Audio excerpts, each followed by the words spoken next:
I'm going to tell you a story.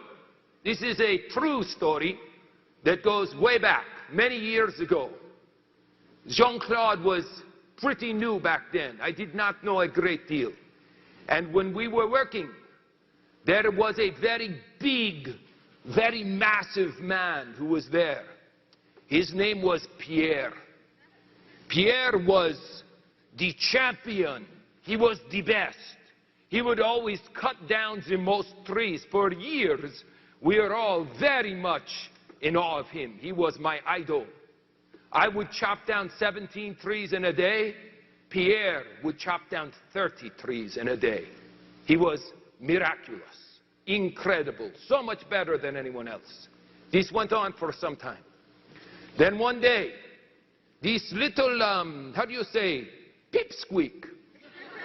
This little tiny man comes in and he says, I would like to have a job chopping down the trees. And our boss says, you look like a 12-year-old. We cannot bring you in. You know, you're not masculine, tough enough.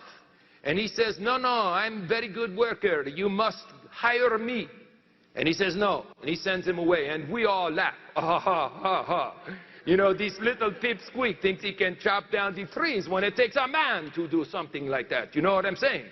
So a couple of days later, this little man, he comes back again. He says, you must hire me. And he says, no, you're too little. He goes, I can out-chop your best man, Pierre. Now we are all getting great laughter. This is impossible. How can the little pipsqueak out-chop Pierre? It's impossible. So we say, okay, we have a couple of beers, and we sit down and we say, go to it. So we don't work that day, only Pierre and only the little man. Well, at the end of the day, Pierre comes back. And Pierre was very focused. He is a very competitive, bred person. You know what I'm saying? He doesn't chop down 33. He chops down 34. That's not easy for me to say. 34 trees. His record for even Pierre, incredible, unbelievable, yes? So then, yes, so the little guy comes back and we ask the boss, how many trees did he get? And he says, 39. We are like, what, are you kidding? This is not funny. Very funny joke. The little boy chopped down 39 trees, please. He says, no, he chopped down 39. He beat Pierre. We're like, sacre bleu. I don't know what that means, but I like to say it.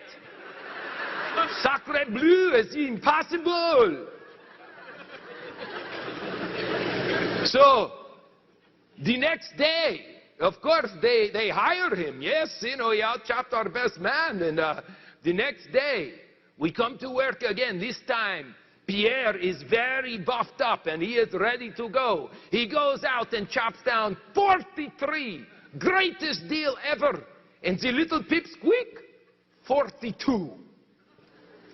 Amazing. Unbelievable. No one can believe this. So the next day, Pierre decides he's going to, how do you say, cheat.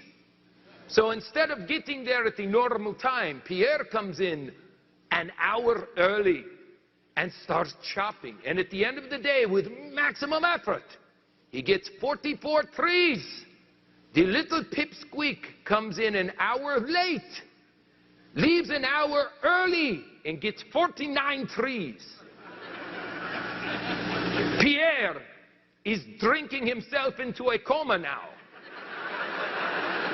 How is this possible? This is not possible. I am the biggest and the strongest, and he doesn't. Hey, what is going on? Pierre is very upset, very, very upset. He wants to maybe chop down the pipsqueak, you know what I'm saying?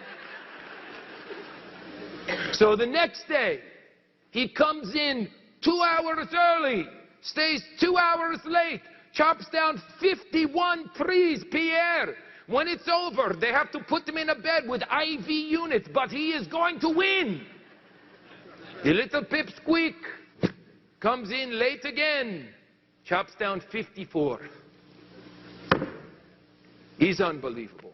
Finally, Pierre grabs us and says, he must be cheating.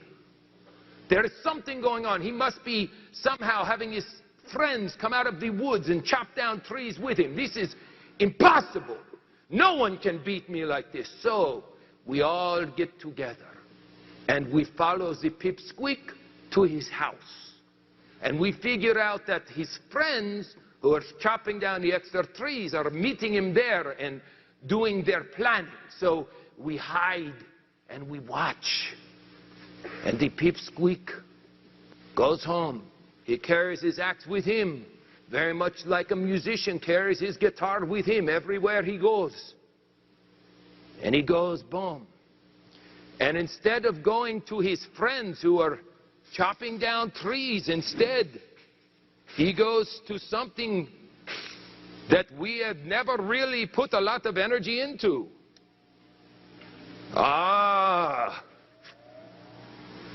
And the little pipsqueak sits there for several long moments, close to an hour, and he puts a very, very, very sharp edge on his axe. Isn't that simple? See, Pierre was too busy chopping to take the time to sharpen his axe. Many of you are too busy making phone calls to take the time to sharpen your axe. I can't take 3 days off to go to this training because I have to keep chopping.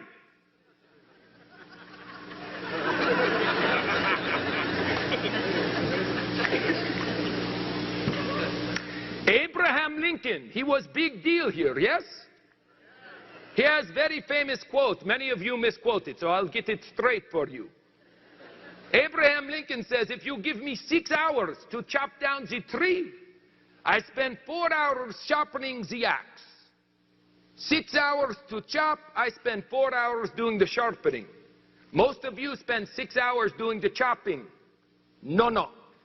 You must sharpen your axe. Now, we are putting together these programs on a regular basis for you. We have the trainings, the regionals, we have the national events. I just want you to remember, the next time you are chopping and chopping and chopping and chopping, and other people are beating you and you think it's unfair, remember, they are the ones sharpening their axe. And it's legal for you to go and sharpen your axe too. Is this a good lesson to learn?